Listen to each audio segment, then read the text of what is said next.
17 ऑक्टोबरची बीडची सभा ही प्रचंड अशी लाखोंची सभा होणार आहे आणि खरं तर जरांगी शाहीच्या भाषेत सांगायचं म्हटलं तर करोडोची सभा होणार आहे।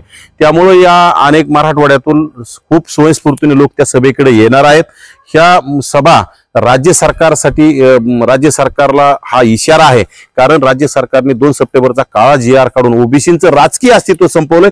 त्यामुळे आता ओबीसी एकवटलाय। आदरणीय भुजबळ साहेब असतील, आदरणीय विजय वडेट्टीवार साहेब असतील, आमच्यासोबत बाळासाहेब आंबेडकर सुद्धा आहेत, धनंजय मुंडे आहेत, सगळे ओबीसी नेते असतील, आमच्यासोबत बाळासाहेबांची ताकद आमच्यासोबत म्हटल्यानंतर आम्ही खूप संख्येने मोठे आहोत आणि हे राज्य सरकारला परवडणार नाही। त्यामुळे राज्य सरकारला आमची उद्याच्या मेळाव्यातून सुद्धा तीच मागणी की हा 2 सप्टेंबरचा काळा GR तात्काळ रद्द करावा, अन्यथा आमचे मोर्चे मेळावे तर सुरू राहणार आहेत। 29 तारखेला नांदेडला सुद्धा प्रचंड मोठी सभा होणार आहे, चंद्रपूर आहे, सगळीकडे आमच्या आता जिल्ह्यात मोठमोठ्या सभा आम्ही करणार आहोत। कारण या राज्य सरकारला जर झुंडीचा आवाज कळत असेल आणि जर 9% लोक जर मुंबईत जाऊन झुंडशाही निर्माण करून जर चुकीचं आरक्षण ओबीसी मध्ये चुकीच्या दादागिरी करून ओबीसी मध्ये घुसखोरी करत असतील तर या राज्यामध्ये ओबीसी 54-55% तो सुद्धा शांत बसणार नाही। ठीक आहे, आमचा ओबीसी गरीब आहे, परंतु आम्हाला पाय आहेत, आम्ही पायी सुद्धा मुंबईला जाऊ शकतो, परंतु हे मोर्चे आम्ही जिल्ह्यात करून जनजागृती करून आम्ही मुंबई गाठणार आहोत आणि राज्य सरकारचं नाक दाबून तोंड उघडण्याचं काम करणार आहोत। आणि हा काळा GR 2 सप्टेंबरचा काळा GR रद्द झाल्याशिवाय आम्ही स्वस्थ बसणार नाहीत।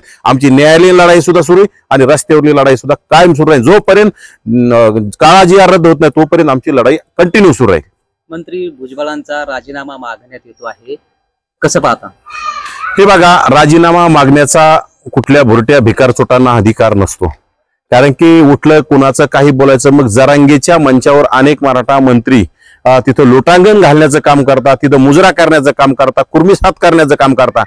मग त्या जरांगेच्या मंचावर गेलेल्या किती मंत्र्याचे राजीनामे यांनी मागितले, किती मंत्र्याचे राजीनामे घेतले? म्हणजे तुम्हाला फक्त भुजबळ दिसतात, वडेट्टीवार दिसतात, मुंडे बंधू भगिनी दिसतात, म्हणजे फक्त ओबीसीनं आपलं अस्तित्व टिकवण्यासाठी बोलले की त्याला टार्गेट केलं जातं।